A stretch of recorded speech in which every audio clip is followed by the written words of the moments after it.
बिस्मिल्लाहिर्रहमानिर्रहीम अल्हम्दुलिल्लाहि रब्बिल आलमीन।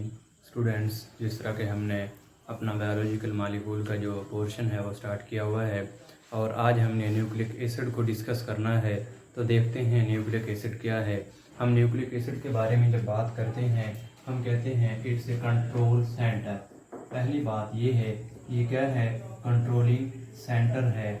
कंट्रोलिंग सेंटर से क्या मुराद है, जिस तरह हम कहते हैं कि हमारे पास ब्रेन है, ब्रेन पूरी बॉडी को कंट्रोल कर रहा है, इसी तरह हम न्यूक्लिक एसिड के बारे में बात करते हैं कि न्यूक्लिक एसिड जो है हमारे पास ये क्या कर रहा है, ये पूरे के पूरे सेल को रेगुलेट करवा रहा है, पूरे के पूरे सेल को क्या कर रहा है, कंट्रोल कर रहा है, इसलिए हम इसको कंट्रोलिंग सेंटर भी कहते हैं। अच्छा, अब हमारे पास बात ये है कि कंट्रोलिंग सेंटर है तो फिर इसमें कंट्रोल करने वाली सेल को चीज़ कौन सी है। हम कहते हैं कि इसमें डीएनए हो सकता है या इसमें क्या हो सकता है, आरएनए।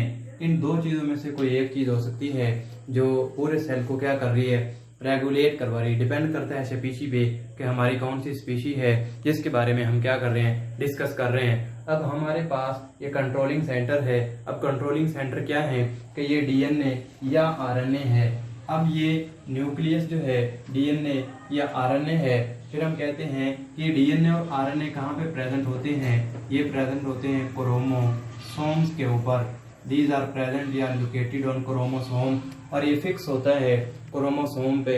ये जो डीएनए है स्पेसिफिक होता है स्पेसिफिक स्पीशीज के लिए। अब हमारे पास कंट्रोलिंग सेंटर है, कौन कंट्रोल कर रहा है, डीएनए या आरएनए कहाँ पे होता है, क्रोमोसोम्स के ऊपर होते हैं। फिर हम ये बात करते हैं कि ये जो हमारा न्यूक्लिक एसिड है ये असल में है क्या। हम कहते हैं कि ये किसी भी सेल की क्या है, सेंट्रल रीजन में प्रेजेंट होता है। ये सेंट्रल रीजन में प्रेजेंट हो सकता है। कुछ के ये जिस तरह के प्लांट्स हैं उनमें साइड पे भी प्रेजेंट हो सकता है, किसी एक साइड पे। अब बात ये है कि न्यूक्लिक एसिड इसको डिस्कवर कहाँ से किया, किसने किया। हम कहते हैं कि न्यूक्लिक एसिड को एज हमारे पास निश्चर है एक साइंटिस्ट, उसने 1870 में इसे डिस्कवर किया। इसको कब डिस्कवर किया गया, 1870 में डिस्कवर्ड बाय एफ मिस्चर 1870। और इसने इसको डिस्कवर कहाँ से किया, हम ये कहते हैं कि डिस्कवर इसने किया कहाँ से, फ्रॉम पस सेल। कहाँ से, फ्रॉम पस सेल्स। पस सेल से इसको जो है वो डिस्कवर किया गया। इसके अलावा हम कहते हैं जो स्पर्म है, स्पर्म ऑफ फिश, जो फिश के स्पर्म थे इनको एनालाइज किया गया और यहाँ से फिर ये जो हमारे पास न्यूक्लिक एसिड है इसको डिस्कवर किया गया। पस सेल से इसको जो है आइसोलेट किया गया और किससे, स्पर्म से। अब हम कहते हैं कि इसको न्यूक्लिक एसिड क्यों कहा जाता है, इसलिए न्यूक्लिक एसिड कहा जाता है कि इसमें हमारे पास क्या है, ये एक तो इसकी जो नेचर है एसिडिक नेचर है। हम इसकी बात करते हैं कि इसकी नेचर क्या है, एसिडिक इन नेचर। एसिडिक क्या है, एसिडिक इन नेचर है। इसकी जो नेचर है वो एसिडिक है, जिस वजह से हम इसे एसिड कहते हैं। ठीक हो गया।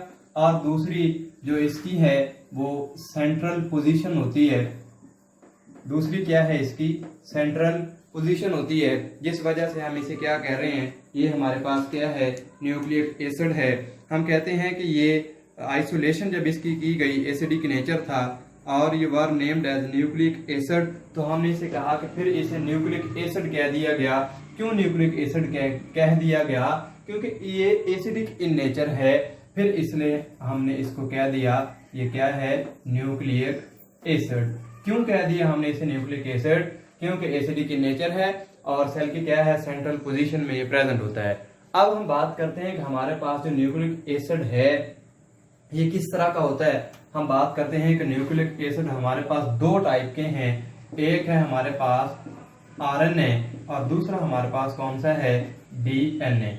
अब आरएनए है, इसको क्या कहा जाता है, हम इसको कहते हैं ये है राइबो न्यूक्लिक एसिड। ये क्या है, राइबो न्यूक्लिक एसिड। और इसको क्या कहा जाता है, हम इसको कहते हैं डीऑक्सी राइबो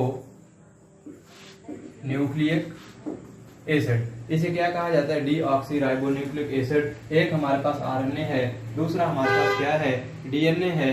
तो अब ये दोनों में डिफरेंस क्या है? इसमें शुगर का डिफरेंस है। एक में राइबोज शुगर है और एक में डीएनए में कौन सी है? डीऑक्सीराइबोज इसमें शुगर प्रेजेंट है।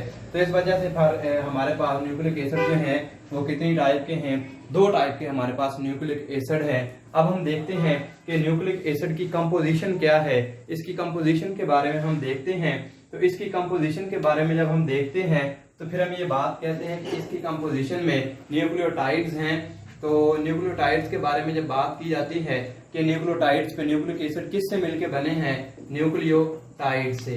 न्यूक्लियोटाइड से ये मिलके बने हुए हैं। अब ये न्यूक्लियोटाइड से कैसे मिलके बने हुए हैं? हम इसका जो केमिकल स्ट्रक्चर है इसका हम क्या देखना चाह रहे हैं?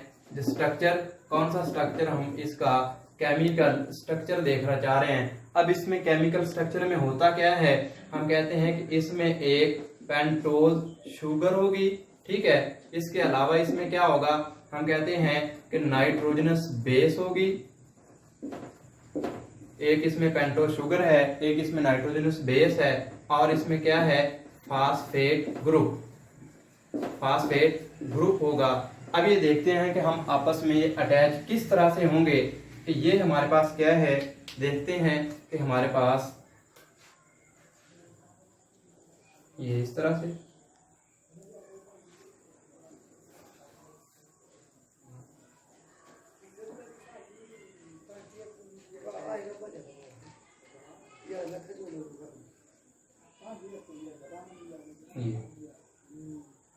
ठीक हो गई।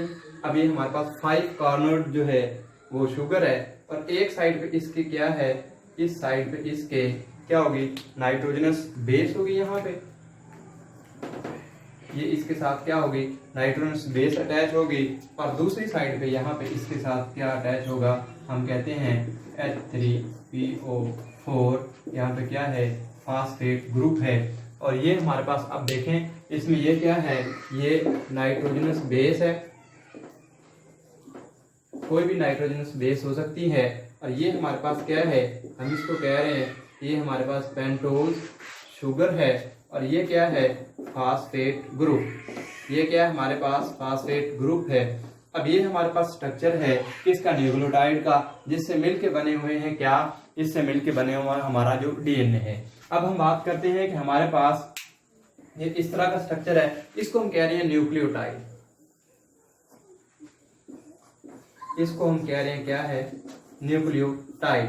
अब ये न्यूक्लियोटाइड है। हम कहते हैं कि न्यूक्लियोटाइड में ये जो हमारे पास यहाँ पे क्या है?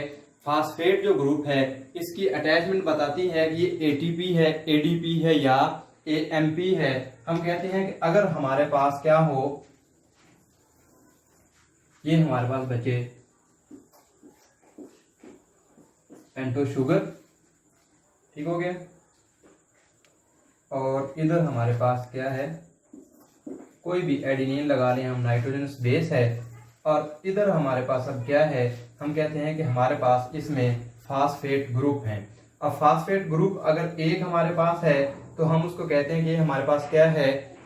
एएमपी होगा। और अगर हमारे पास 2 हैं तो फिर हमारे पास क्या होगा? हमारे पास एक है तो ये एएमपी होगा। अगर हमारे पास 2 हैं तो एडीपी होगा।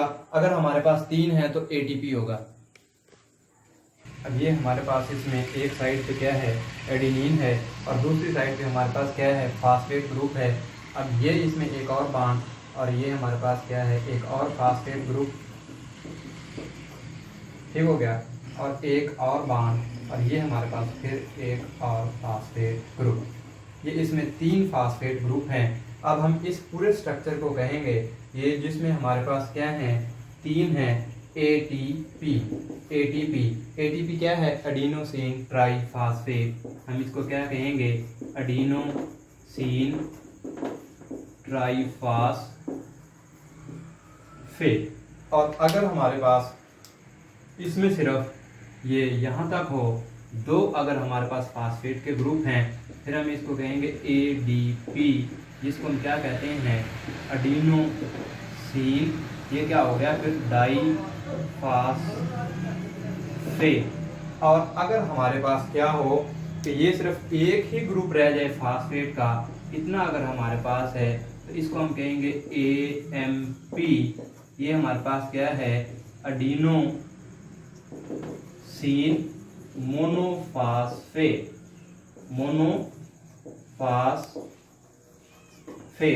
अब ये क्या है, ATP एडिनोसिन ट्राईफास्फेट। मतलब क्या है कि यहाँ पे 3 फास्फेट ग्रुप अटैच हैं, 1 2 और ये 3, और ये फिर हमारे पास क्या है ADP, हम इसको कहते हैं एडिनोसिन डाईफास्फेट। इतना है, इसमें 2 फास्फेट ग्रुप अटैच हैं। फिर ये हमारे पास क्या है AMP, इसको हम कहते हैं एडिनोसिन मोनोफास्फेट। इसमें सिर्फ हमारे पास सिंगल जो है एक फास्फेट का ग्रुप है। अब ये ADP, ATP और ये AMP क्या है, हम इसको देखते हैं कि जब असल ये जो हमारे पास है ये वाला, इसको हम कहते हैं टिल्ट बॉन्ड। ये जो हमारे पास यहाँ पे यूं करके हमने इसमें जो है वो बनाया है, इसको हम कहते हैं, ये हमारे पास क्या है टिल्ट बॉन्ड। अब ये टिल्ट बॉन्ड क्या है, हम कहते हैं ये एनर्जी कंटेनिंग बॉन्ड है। इसको हम क्या कह रहे हैं, ये एनर्जी कंटेनिंग बॉन्ड है। मतलब क्या कि जब ये बॉन्ड टूटेगा तो एनर्जी जो है वो रिलीज होगी।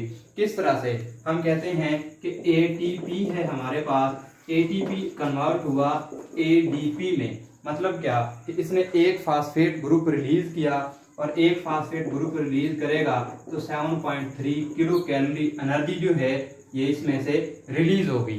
ठीक है, ADP में कन्वर्ट हुआ है और इसमें एनर्जी जो है वो कितनी रिलीज हुई है, 7.3 किलो कैलोरी जो है एनर्जी वो रिलीज हुई है। और फिर हम कहें कि ये ADP है, जो ADP कन्वर्ट हो AMP में, तो ये फिर दोबारा 7.3 किलो कैलोरी एनर्जी जो है इसको रिलीज करेगा।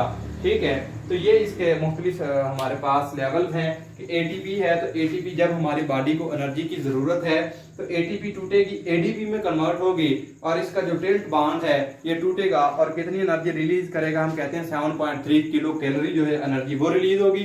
फिर ADP अगर AMP में कन्वर्ट होती है तो यहाँ से फिर 7.3 किलो कैलोरी एनर्जी जो है वो रिलीज होगी और ये क्या है ADP AMP एडिनोसिन मोनोफास्फेट में कन्वर्ट हो गई है। तो ये हमारे पास क्या है एनर्जी कंटेनिंग बॉन्ड है, जो हमारे पास एक न्यूक्लियोटाइड के साथ अगर फास्फेट ग्रुप अटैच होते जाएं तो क्या होता है कि ये जब हमें एनर्जी की जरूरत पड़ती है तो उससे क्या होता है, और साथ इसमें क्या होगा, एक ADP है और इसमें एक ऑर्गेनिक जो है फास्फेट वो रिलीज हुई है एक्स्ट्रा, इसमें से जो यहाँ पे ATP थी अब यहाँ पे ADP में, और एक इनऑर्गेनिक फास्फेट जो है वो रिलीज हो गई। तो ये हमारे पास बच्चों आज का टॉपिक था हमारा न्यूक्लिक एसिड। तो न्यूक्लिक एसिड के बारे में हमने देखा, इसकी डिस्कवरी के बारे में हमने देखा। तो ये हमारे पास बच्चे न्यूक्लिक एसिड है, इसको डिस्कवर किसने किया, इसको डिस्कवर 1870 में F मिस्टर एक साइंटिस्ट था, उसने डिस्कवर किया पास सेल से, और जो स्पर्म सेल ऑफ फिश थे वहां से इसको डिस्कवर किया गया। फिर हम कहते हैं कि इसकी हमारे पास ये सेंटर असल में कंट्रोलिंग सेंटर है, जिस तरह के हमारा brain is a controlling centre जो पूरी बॉडी को कंट्रोल कर रहा है। हम कहते हैं कि इसी तरह जो न्यूक्लिक एसिड है ये पूरे के पूरे सेल को जो है वो कंट्रोल कर रहा है, इसके कंट्रोल में है। सारी रेगुलेशन सेल की जो है, सारे मैकेनिज्म, सारा मेटाबॉलिज्म इसके अंडर है। और इसमें होता क्या है कि इसमें DNA होगा या RNA होगा जो कि क्रोमोसोम्स के ऊपर प्रेजेंट होता है। फिर हम कहते हैं कि हमारे पास जो क्रोमोसोम है, ये जो DNA है ये कितनी अमाउंट में हो सकता है, तो ये स्पेसिफिक है, हर स्पीशी का डिफरेंट होता है, फिक्स होता है उसमें DNA, और डिपेंड करता है नंबर ऑफ क्रोमोसोम के ऊपर। फिर हमने इसका देखा कि इसकी हमारे पास टाइप्स कितनी हैं। एक हमारे पास क्या है RNA है जिसको हम कहते हैं राइबोन्यूक्लिक एसिड, और दूसरा हमारे पास क्या है DNA है जिसको हम कहते हैं डीऑक्सीराइबोन्यूक्लिक एसिड। फिर हमने देखा कि ये जो हमारे पास फॉर्मेशन है इसकी, ये जो हमारा DNA या RNA कैसे है, तो हम कहते हैं इसके लिए 3 चीजें रिक्वायर हैं, पेंटोज शुगर, नाइट्रोजनस बेसिस और फास्फेट ग्रुप। ये चीजें आपस में इस तरह से अटैच होती हैं और इसमें होता क्या है कि इसमें से जो है ये हमारे पास न्यूक्लिक एसिड का स्ट्रक्चर बन गया। अब हम देखते हैं कि यहाँ पे हमारे पास न्यूक्लिक एसिड के साथ अगर फास्फेट ग्रुप अटैच होते जाते हैं, यहाँ पे एक फास्फेट ग्रुप था, 2 हो गए, फिर 3 हो गए। अगर 3 ग्रुप अटैच हैं तो हम इसको कहेंगे ATP एडिनोसिन ट्राईफास्फेट, अगर 2 हैं तो एडिनोसिन डाईफास्फेट, अगर सिंगल है तो एडिनोसिन मोनोफास्फेट हम इसे कहेंगे। और फिर हमने देखा कि ये जो है ये इसके दरमियान जो बॉन्डिंग है फास्फेट ग्रुप के दरमियान, हम कहते हैं ये टिल्ट बॉन्ड है। टिल्ट बॉन्ड से क्या मुराद है, इसमें हम ये कहते हैं कि एनर्जी कंटेनिंग बॉन्ड है जिसके टूटने से क्या होता है एनर्जी रिलीज होती है। जब एक एटीपी का मॉलिक्यूल एडीपी में कन्वर्ट होगा, ठीक हो गया। एटीपी का एडिनोसिन ट्राइफॉस्फेट है, ये जब एडिनोसिन डाइफॉस्फेट में कन्वर्ट होता है तो फिर उसमें क्या होगा कि ये टिल्ट बॉन्ड जो है ये टूटेगा और इससे एनर्जी रिलीज होगी। कितनी एनर्जी रिलीज होगी? 7.3 किलो कैलोरी या 7300 कैलोरीज हम इसे कह सकते हैं। अगर कैलोरीज में हमने मेजर करना है तो 7300 कैलोरीज हैं, और अगर हमने किलो में करना है तो 7.3 किलो कैलोरी एनर्जी जो है वो रिलीज होती है। तो नेक्स्ट टॉपिक में हम जो ये स्ट्रक्चर है न्यूक्लियोटाइड का, इसकी फॉर्मेशन को डिस्कस करेंगे। Thank you very much.